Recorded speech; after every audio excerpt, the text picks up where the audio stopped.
Did you know that many celebrities had secret mansions they kept hidden from the public? Have you ever wondered what secrets lie behind the gates of Hollywood's most iconic mansions? From Aaron Spelling's hidden passageways to Hedy Lamarr's inventor's workshop concealed behind false walls, these celebrity hideaways were built to shield stars from prying eyes and scandal. This is the untold story of Tinseltown's greatest homes, and the lengths their owners went to protect their privacy. Aaron Spelling, The Manor. At first glance, Aaron Spelling's Holmby Hills estate seems like the ultimate entertainer's playground. 56,500 square feet of sprawling rooms, a private bowling alley, and even a doll museum tucked behind velvet drapes. Spelling commissioned the mansion in 1988 to host A-list gatherings away from prying eyes. But the real motive was deeper. He feared paparazzi exposing his family life and charitable endeavors.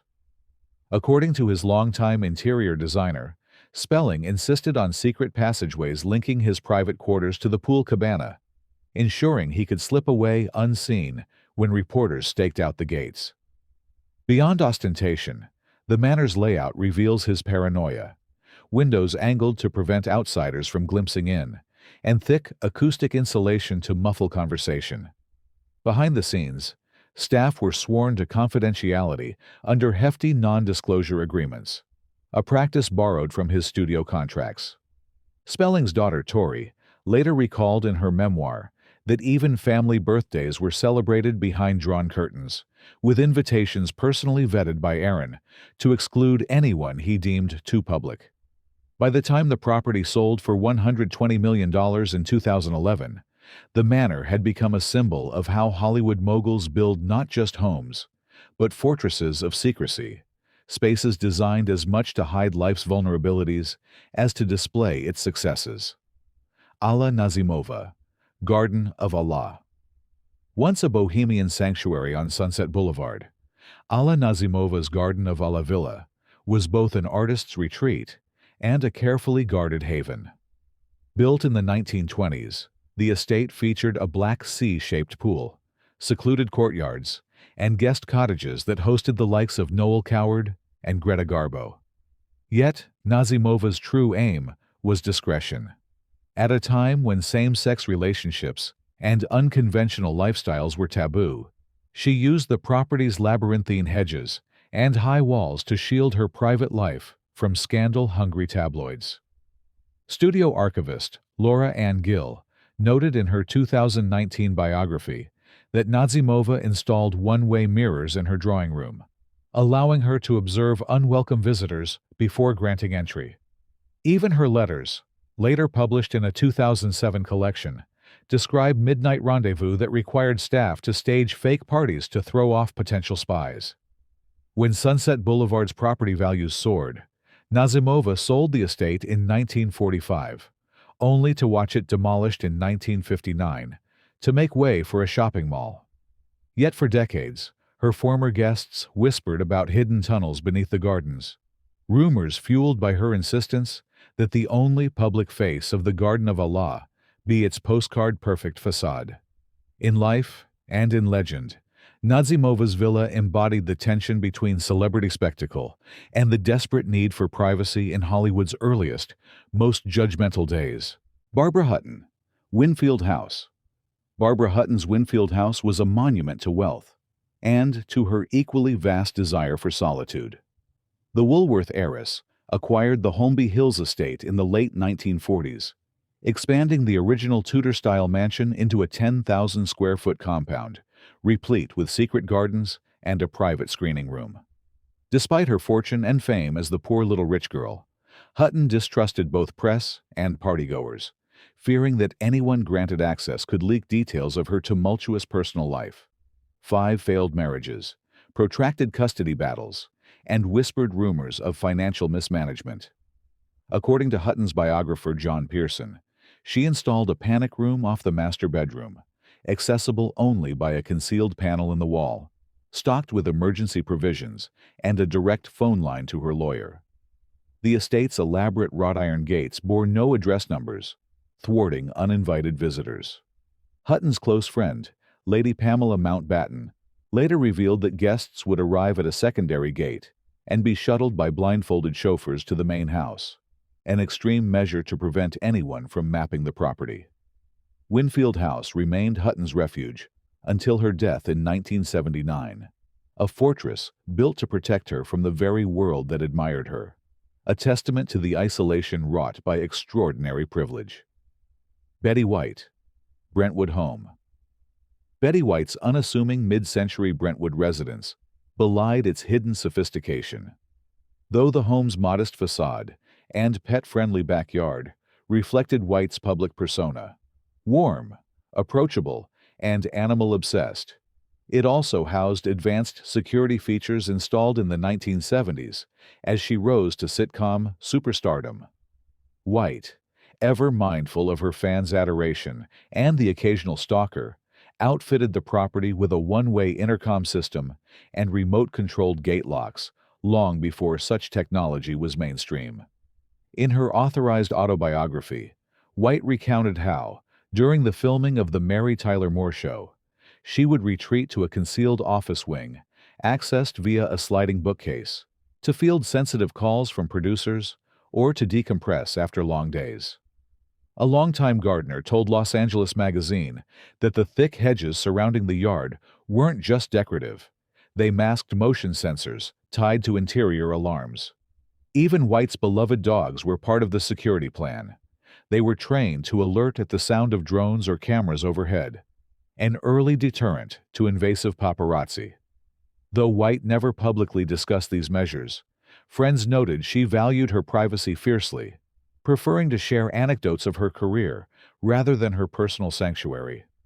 In the end, her Brentwood home stood as a quiet testament to a star who balanced approachability with an unspoken boundary between her public warmth and private life. Buster Keaton, Beverly Hills Estate. Buster Keaton's legendary silent-era mansion in Beverly Hills was as inventive as the man himself. Built in 1925, the 20-room estate featured a Roman-style swimming pool, complete with mosaics, a trout stream running through the gardens, and a hidden screening room where Keaton previewed his own stunts. Yet beneath these whimsical touches lay a deliberate effort to control his image and personal space. After a string of disastrous films and a painful divorce in the 1930s, Keaton grew wary of Hollywood's predatory studios. According to archival letters discovered in the Keaton family collection, he installed blackout curtains and soundproofing to ensure that neighbors and studio spies couldn't monitor his comings and goings. The trout stream doubled as an early motion detector. Any intruder stepping on the submerged stones would ripple the water, alerting on-site staff. Keaton's biographer Marion Mead notes that the comedian also maintained a private network of tunnels connecting the garage to the house's basement, allowing him to slip away unseen when he needed solitude or wished to avoid contract negotiations. The estate's vaulted ceilings and hidden nooks reflected Keaton's need to perform on his own terms, literally constructing a world where he could be both creator and audience. Though the property was sold after his death in 1966, it remains a physical reminder of a genius who built his own refuge from the very industry that once cheered his every move. Carrie Grant, Beverly Hills Retreat. For Carrie Grant, the very idea of a home had to be as composed as his on-screen persona. In 1939, he acquired a serene estate tucked away behind manicured hedges and wrought iron gates, featuring lush gardens, secret alcoves, and a discreet underground tunnel leading to a private guest house. Grant's desire for concealment stemmed from a turbulent youth. His real name was Archibald Leach, and he fled an abusive childhood in England to reinvent himself in Hollywood. In his posthumously published memoir, Grant described how he installed mirrored windows and a series of interlocking door locks to shield himself from unwanted attention by both fans and the press. The tunnel, spanning over 50 feet beneath the main lawn, allowed him to emerge unseen at garden parties, maintaining the illusion of spontaneity. Landscape architects later revealed that certain statues in the rose garden doubled as rotating cameras, feeding live footage to a control room inside the main house. Close friends have since confirmed that Grant would retire to a hidden smoking lounge, complete with soundproofed walls, whenever he needed to unwind after long nights on set. This meticulous design gave Grant the freedom to curate his own privacy, turning his Beverly Hills retreat into both a sanctuary and a stage where he performed the ultimate role, himself, unobserved and unpressured. Cass Elliot, Laurel Canyon Home. Cass Elliott's Laurel Canyon residence became legendary as the birthplace of the Crosby, Stills, and Nash harmonies. But Elliott's primary motive in its design was protection, both from the rock and roll whirlwind and from tabloids eager to sensationalize her life. In 1968, she purchased a Spanish-style villa perched above the canyon, its facade obscured by eucalyptus trees and ivy. According to interviews published in Rolling Stone magazine, Elliot had the property wired with an early closed-circuit system, allowing her to scan the driveway from her bedroom before descending to greet any unexpected guests. She feared both stalkers and gossip columnists who might broadcast her personal struggles, her battles with self-image, and the pressures of sudden fame. The home's spacious living room doubled as a private rehearsal space. Elliot insisted on retractable soundproof panels so that her booming voice wouldn't echo into the canyon for all to hear. Guests recall a hidden side door behind a floor-to-ceiling bookcase, used by Elliot to slip away from impromptu jam sessions when she needed quiet. Though the house hosted legendary gatherings, Joni Mitchell once described writing lyrics by the koi pond. Elliot's careful architecture ensured she always retained an exit strategy. After her untimely death in 1974, the home became a shrine for fans. But in its heyday, it was foremost a bastion of calm for a star whose life was anything but. Charlie Chaplan, Beverly Hills Home. Charlie Chaplin's Beverly Hills residence, purchased in 1919, was a whimsical testament to his comedic genius and a strategic fortress against Hollywood's swirling controversies. Known as Fairbanks Folly for its playful turrets and stained glass windows, the house concealed serious security measures. Chaplan, often targeted by tabloids for his political views and personal scandals, installed a subterranean tunnel linking his private study to a hidden exit at the back of the property. Biographers note that he also commissioned custom windows that could shift opacity at the flick of a switch, shielding him from paparazzi lenses. The house included a miniature stage and soundstage in the attic, where Chaplan rehearsed dialogue and music away from studio eavesdroppers, eager to steal early takes. In the early 1930s, Chaplin's lawyer reportedly instructed the gardener to reroute the koi pond's perimeter walk whenever rumors of an impending FBI raid circulated.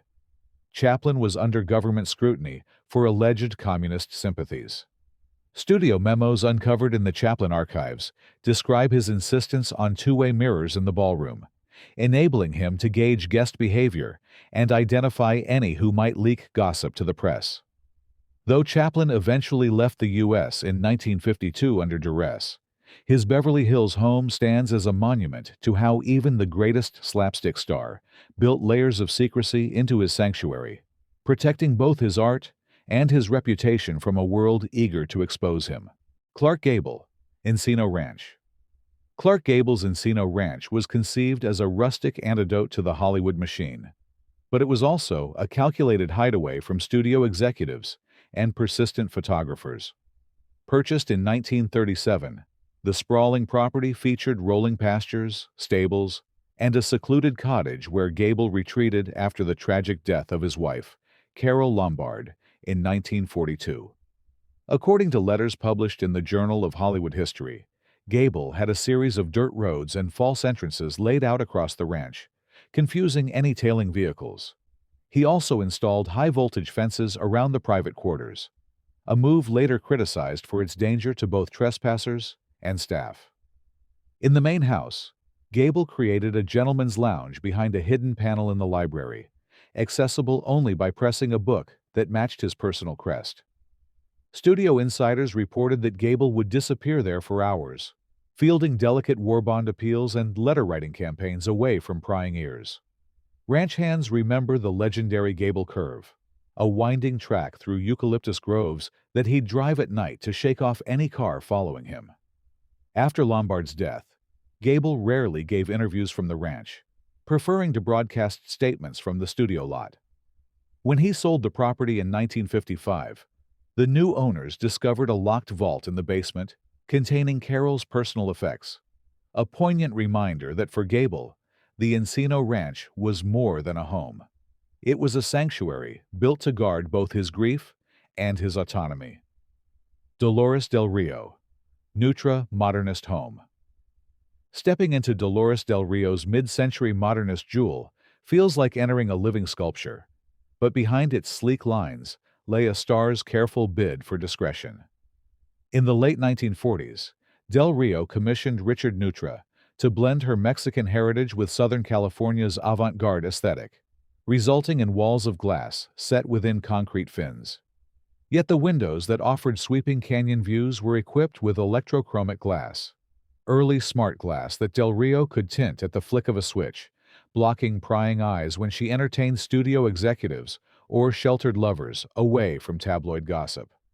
According to letters in the Del Rio archives, she feared that any leak of her personal affairs, particularly her discreet romances, would derail her career in Hollywood's conservative circles. The estate's angular overhangs and sun-shading louvers weren't merely architectural flourishes. They masked surveillance cameras Del Rio had installed after a paparazzi helicopter incident in 1952. Behind the floating staircase lay a hidden study, accessible only via a sliding panel concealed in a built-in bookshelf, where she reviewed scripts and negotiated contracts far from prying ears. Though the house is now celebrated as a modernist landmark, in Del Rio's day, it functioned as both creative sanctuary and high-tech stronghold, an early example of a film icon using design and emerging technology to carve out private space in the glare of stardom. Douglas Fairbanks Ranch. Douglas Fairbanks's sprawling Santa Monica estate was dubbed Athlete's Paradise, but it also served as his personal security perimeter during Hollywood's lawless, silent era. Fairbanks, famed for his swashbuckling roles, spared no expense in crafting a private lake ringed by cypress trees, a gymnasium stocked with Olympic equipment, and a concealed tunnel leading to a boathouse. Biographers note that Fairbanks, wary of both would-be kidnappers and ambitious autograph hunters, wired the boathouse door to a silent alarm in his bedroom, ensuring he could slip away unseen if his solitude was threatened. Guests at Fairbanks Ranch later recalled staff members clad in plain clothes monitoring the perimeter via early closed-circuit monitors, unusual for the 1920s, when most stars relied on hired muscle alone. The estate's caretaker, in a memoir published posthumously, described Fairbanks's insistence that visitors leave their pocket watches and cameras at a checkpoint hut before entering the grounds, reducing the risk of clandestine photographs or theft.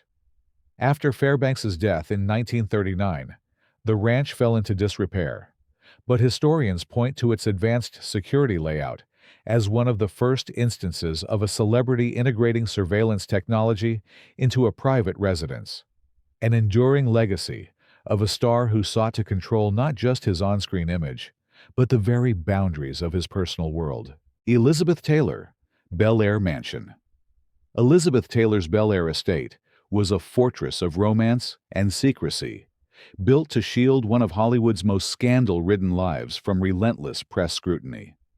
Purchased in 1956 at the height of her fame, the Georgian-style mansion boasted sprawling rose gardens and a private spa, but Taylor's true innovation lay underground.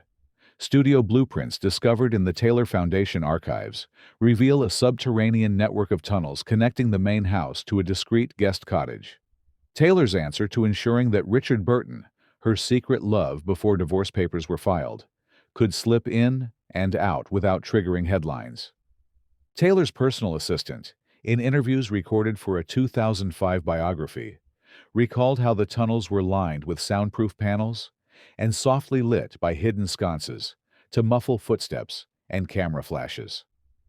The mansion's facade was purposely designed to resemble a stately British manor, diverting attention from its modern security features. Motion-activated exterior lighting, one-way mirrors in the dining room, and private guard posts at each gate, manned 24/7.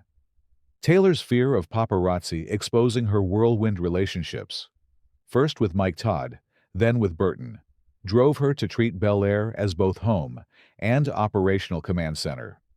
After Taylor's death in 2011, the estate sold to a private buyer who sealed off the tunnels, but for decades, they stood as silent witnesses to a love story the world was never meant to see. Errol Flynn, Mullholland Farm. Errol Flynn's Hollywood Hills retreat was more than a swashbuckler's hideaway. It was a carefully engineered den of privacy for the actor famous for on-screen daring and off-screen excess. Acquired in 1942, Mullholland Farm sat perched on a steep hillside, accessible only via a single, winding driveway that Flynn jokingly called the Sword of Damocles. Any slip, and you'd tumble into the canyon below. But the real security came from Flynn's obsession with secret passageways. Behind the library's false panel, he carved a hidden staircase descending into a cellar bar where he entertained close friends and notorious guests like John Dillinger, away from prying eyes. In letters now housed at the Warner Brothers archives, Flynn wrote of installing one-way peepholes in his guesthouse walls, allowing him to watch arrivals before deciding whether to greet them. He also employed former military signalmen to rig a network of semaphore flags in the gardens, enabling him to send silent messages to his staff about impending visitors or unwelcome press helicopters overhead. Though Flynn's heavy drinking and gambling made headlines, few knew of these subterranean sanctuaries that shielded his private life. Mullholland Farm became the site of legendary parties, complete with pistol-range demonstrations, yet always managed to avoid scandalous leaks thanks to the secret corridors Flynn built into its very foundation. Frank Zappa, Laurel Canyon Home. Frank Zappa's Laurel Canyon property presented a laid-back, bohemian vibe from the street, but once inside, visitors discovered a surprisingly fortified compound, designed for maximum privacy and discretion. At the heart of the main house was a hidden recording studio, camouflaged by floor-to-ceiling bookshelves that appeared to be nothing more than standard library walls. Behind these shelves, Zappa installed pressure sensors that linked to a sophisticated alarm system, a feature meticulously engineered to deter unauthorized entry. The exterior grounds further reinforced a sense of seclusion. Zappa planted dense bamboo groves around the perimeter of the property, creating a natural barrier that both blocked the view from the road and helped dampen sound emanating from his studio. Beyond the bamboo, tall hedges and trees formed multiple layers of foliage, ensuring that prying eyes or ears would find no clear vantage point. In addition to the strategic landscaping, Zappa placed a closed-circuit camera above the studio door, its feed routed to a small monitor concealed within a storage closet. This allowed him to watch the comings and goings of anyone arriving at the studio without interrupting ongoing work. Inside, the house was wired with various electrical safeguards that could alert him to movement in key hallways. Even innocuous spaces like the foyer and living room were embedded with inconspicuous motion sensors, designed to detect and log each new presence. Throughout the residence, Zappa maintained an aesthetic that combined avant-garde flair with nearly invisible layers of technological security. The walls and floors were carefully insulated to further contain sound, so any rehearsals or private sessions remained strictly confidential. By blending creative elements with advanced protective measures, he crafted a home that was equal parts hideaway, workspace, and fortress, a testament to a musician who refused to compromise on privacy or security within his personal domain. Jean Harlo and Paul Byrne, Murder Mansion. Before it was torn down, the Beverly Hills home where Jean Harlo briefly lived with Paul Byrne stood as a stark example of early Hollywood's penchant for high-end security features. Although the facade appeared typical of luxury properties in the area, The couple discreetly transformed the interior into a place fortified by then innovative surveillance systems. In the grand entryway, Byrne had installed an early form of closed-circuit television, allowing residents to observe anyone who approached the front door before granting them access. Once visitors made it inside, the house presented further evidence of Byrne's dedication to privacy and control. Nearly every interior door was retrofitted with heavy deadbolts, ensuring that access between rooms could be tightly managed. Even passageways leading to less traveled sections of the mansion received these locks, reflecting a desire to maintain strict boundaries. Additional security measures included reinforced windows and hidden alarm switches in key locations, allowing the occupants to discreetly summon assistance if needed. Byrne also employed a 24-hour guard detail, stationing at least one watchman on the property at all times. The guards' rounds took them through concealed hallways and back staircases that were not immediately visible to casual guests. These hidden corridors offered secure vantage points from which staff could monitor activity in the house without drawing attention. Although the home's outward elegance suggested a refined Hollywood residence, every structural detail inside served a dual purpose of safety and secrecy. Even the richly decorated rooms with ornate fixtures contained small, cleverly disguised peepholes. From behind these panels, one could discreetly observe conversations or verify the identities of visitors moving from room to room. Long since demolished, the so-called murder mansion left behind a legacy of how far some in Hollywood would go to preserve their privacy behind closed doors. Gloria Swanson, Casa del Sol. Gloria Swanson's Casa del Sol, located on North Bedford Drive, was a grand Spanish-Moorish mansion that reflected her flair for drama while accommodating her desire for seclusion. The property's exterior featured classic stucco walls, terracotta roof tiles, and intricately carved wooden doors that opened into a series of ornate courtyards. Alongside lush gardens and fountains, the mansion's grounds were rumored to include hidden tunnels, passageways that reportedly stretched from Swanson's boudoir to a discreet exit on a side street. Inside, the residence displayed a blend of old Hollywood glamour and ingenious security adaptations. Swanson had steel-reinforced doors installed in key areas, notably her private suite, and a drawing room where she conducted many personal meetings. In that drawing room, she also placed two-way mirrors, cleverly designed to look like decorative panels. These mirrors enabled her to observe interactions without being seen, ensuring she could vet any visitors or eavesdroppers who might wander in. Casa del Sol's chapel, though used for contemplation and small gatherings, was said to contain a concealed alcove behind an ornate altar screen. Decorative elements like stained glass windows and mosaic tiles cleverly hid these secretive features. Swanson allegedly employed a system of hidden buzzers throughout the home, allowing her staff to operate doors, shutters, and even discreet lighting changes without drawing attention to themselves.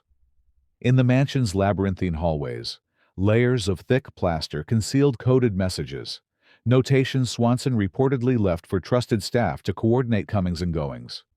A network of private couriers delivered her most sensitive letters and scripts directly into a locked passage near the main entrance, bypassing standard mail routes. By orchestrating every detail of her living space, Swanson crafted a lavish, yet fortified haven, merging the opulent style of Hollywood's golden age with a commitment to personal privacy and unimpeded freedom. Harold Lloyd, Greenacres Estate. Harold Lloyd's Greenacres Estate epitomized 1920s Hollywood grandeur, yet it also served as a masterclass in secure residential design. Spanning 44 rooms, the property boasted a private zoo and a personal golf course, but Lloyd's fascination with technology truly set the estate apart. Beneath the extensive manicured lawns lay an underground power station, supplying a standalone security system, ensuring that outside utility records could never reveal his comings and goings. In addition to this hidden power hub, Lloyd installed a pneumatic tube network that connected his personal study to a guardhouse near the estate's entrance. The tubes allowed him to dispatch messages, keys, or even small sums of cash without ever leaving his office, offering both efficiency and discretion. Greenacres also featured an aviary along its outer perimeter, where trained birds acted as living alarms. They were conditioned to squawk loudly at the sight of unfamiliar faces or unusual movement, effectively alerting staff to potential trespassers. The main house contained numerous innovative security additions. One of the estate's wings housed a soundproof screening room, accessible only through a hidden door disguised as a painting of Lloyd's iconic clock tower stunt. This sanctuary let him host private film viewings without worrying about eavesdroppers. Elsewhere, well-appointed guest rooms had controlled access points, so Lloyd could monitor the traffic flow during large gatherings. Beyond its obvious splendor, ornate ceilings, marble staircases, and lavish art collections, the estate was designed to protect its owner's privacy at every turn. Even the landscaping had a dual purpose. Tall hedges and carefully placed trees ensured each window's vantage point remained unobstructed inside, but concealed from curious onlookers outside. Together, these features demonstrated Lloyd's inventive spirit, proving that Greenacres was not just a grand residence, but a fortress of comfort and technical ingenuity in the heart of Beverly Hills.